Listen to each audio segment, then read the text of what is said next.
Bonjour chers amis, c'est un plaisir de vous retrouver dans ce nouveau numéro et nous allons apprendre à calculer les intégrales d'une fonction définie sur un intervalle a, b. Donc aujourd'hui nous allons nous amuser avec deux exemples, les intégrales que j'ai écrites au tableau. Donc d'abord a, intégrale allant de 1 à 2 de cette fonction, et b, intégrale allant de 0 à pi sur 2 de cette fonction trigonométrique. Sans tarder, nous passons au premier exemple. Donc je mets résolution.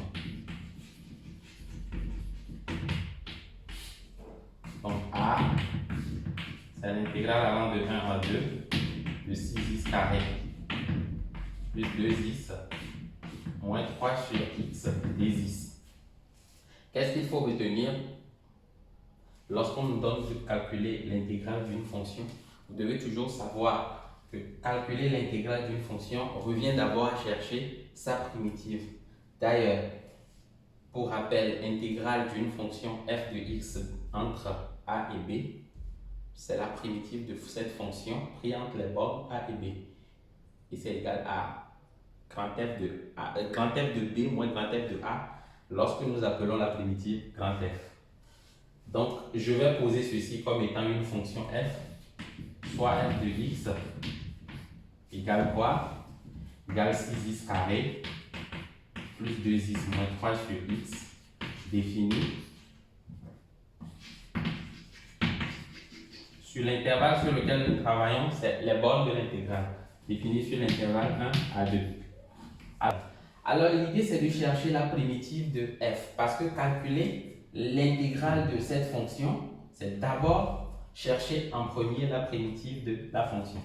Alors, quand je vois bien ceci, j'ai 6x carré, donc pour chercher sa primitive, ça ne sera pas difficile, parce que je vois une fonction polynôme, une monôme, enfin contenant x, même chose là. Mais là, quand vous voyez bien 3 sur x, ce n'est pas une forme en fait parmi les dérivés usuels que nous connaissons, parce que parmi les formes les plus connues, nous avons u' sur u. Et u' sur u, sa primitive, c'est ln de u, bien entendu lorsque u est positif.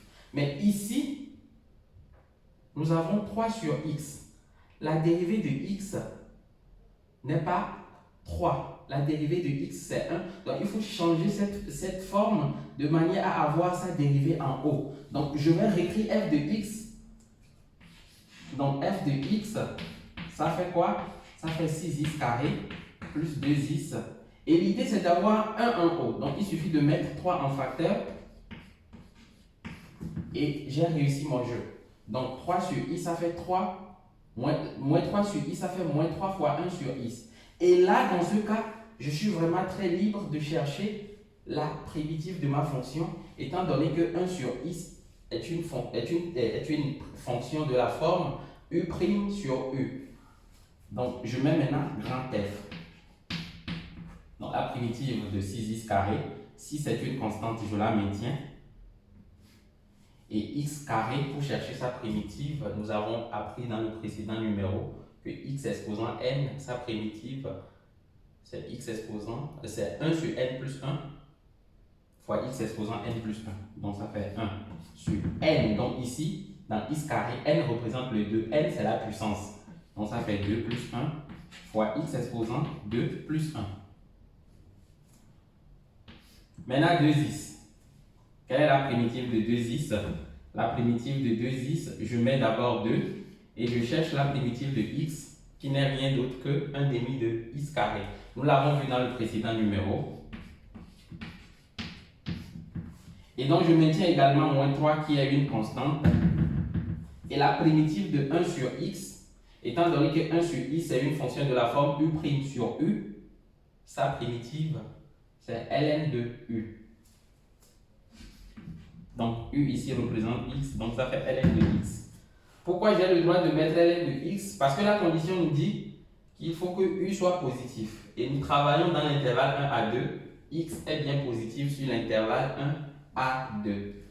Alors il ne me reste qu'à calculer. Donc ça fait 6 facteur de 1 tiers de x exposant 3 plus 2 fois 1 demi, ça fait 1. Donc, x carré. Je mets 1 x carré. Moins 3 ln de x. Et enfin, ça fait 2x exposant 3 plus x carré. Moins 3 ln de x. Je viens de chercher la primitive. Une fois la primitive connue, le calcul de l'intégrale devient très facile. Alors, je remets mon a. A, ça fait intégrale allant de 1 à 2 de 6x carré plus 2x moins 3 sur x dx.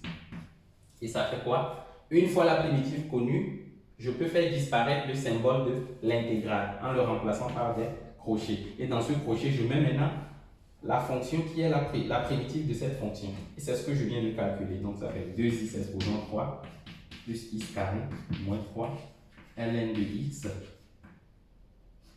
Et je remets mes bornes. Ce qui me reste maintenant à faire, c'est de calculer l'image de 2 moins l'image de a par la primitive. Donc je remplace d'abord 2 à x. Ça fait 2 fois 2 exposant 3 plus 2 au carré moins 3 ln de 2. Je fais encore la même chose pour 1. Je remplace x par 1. Ça fait 2 fois 1 exposant 3 plus 1 au carré moins 3 fois ln de 1. Et au final, ça fait quoi? 2 exposant 3, ça fait 8 fois 2, 16.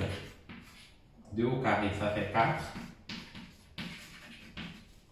1 exposant 3, ça fait 1 fois 2, 2. Donc, 2 plus 1 au carré, ça fait 3.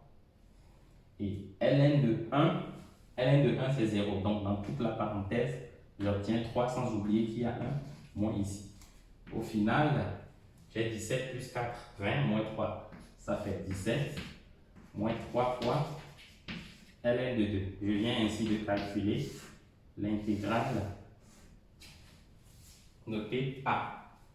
Nous passons maintenant au deuxième calcul de notre numéro. Donc, le deuxième calcul, c'est l'intégrale B, intégrale allant de 0 à pi sur 2, de 2 fois cosinus x dx. Nous procédons de la même manière. Donc, nous allons appeler ceci une fonction f et chercher sa primitive.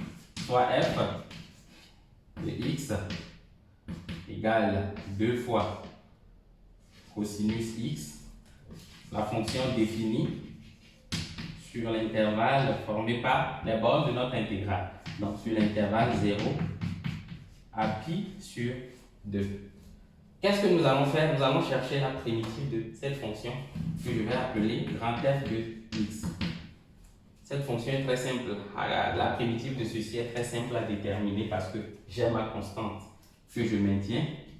Il faut juste chercher la primitive de cosinus x.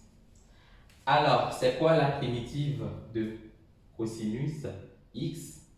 Pour rappel, pour ceux qui ne le savent pas, la primitive de cosinus x, c'est sinus x. Et la primitive de sinus x, c'est moins cosinus x. Donc, nous sommes en présence de cosinus. Donc, sa primitive, c'est sinus x. Donc, je mets ici sinus x. Voilà. Et une fois la primitive connue, donc la primitive de 2 fois cosinus x, c'est 2 fois sinus x. Je peux même me permettre d'enlever la parenthèse. Du coup, b, qui est intégrale allant de 0 à pi sur 2, de 2 fois cosinus x dx, ça fait quoi? Une fois la primitive connue, j'ai le droit d'enlever le symbole de l'intégrale en le remplaçant par des crochets. Donc, la primitive de 2 cosinus x, c'est 2 sinus x pris entre 0 et pi sur 2.